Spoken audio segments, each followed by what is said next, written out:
I was drawn to FSPA just because of the way they are. It's a kind of avant-garde group with a lot of forward-looking things, at the same time deeply rooted in tradition, and a beautiful blend of tradition and being modern, and that's what really, really attracted me. Watsu is a form of water massage. Many of my clients have chronic conditions, everything from fibromyalgia to hip replacements, to different forms of cancer, back issues. It's not me doing the healing, it's God doing the healing. It's an interesting form of massage and water therapy. I mean, it's certainly nothing I'd ever heard about, seen about, read about. I remember the first time I did it, and I had no clue who Suzanne was. And I thought to myself, this is like being in the arms of Jesus. One of the reasons why we get so scattered, one of the reasons why we get so stressed out as human beings is because we're not aware of the moment. And we separate our body from what we're doing.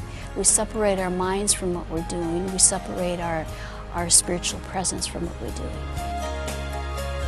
I belong to a religious community that is not afraid to address the needs of the time. We became pretty much of an educational teaching community. Never in my world dreamt that I would end up doing the style of things that I'm doing in groups or presentations or retreat work, but it's very, very exciting. I am now working with Harcourt Religion publishers and present books and give motivational talks, retreats. I go wherever needed. I could go to San Diego or Texas 2-3 times, or the Bronx, or New York or New Jersey or Colorado, bringing a particular talk to a group of teachers, catechists, parish staff, or diocesan people on what are the new trends and how to make it work for them. There's been a paradigm shift in the approach to catechesis for parish or school, that we don't just concentrate on the child, we concentrate on the family, the adult community. The ministry means teaching them how to live Christianity daily.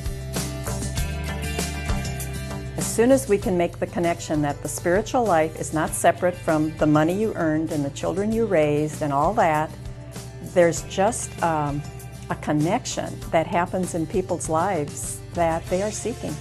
And to me, that's spirituality. To me, it's walking with the person. Maybe guiding them a little bit,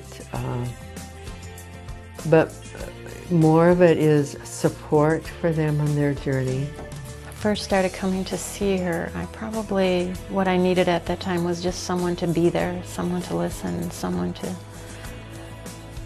affirm my goodness. And she did that. She was just that sort of steady presence, that I would say symbol of God's unconditional, steady love in my life. The stress and the rush of many people's lives, and their being becomes hungry for some quiet. I think there is that part of our inner being that is hungry for God,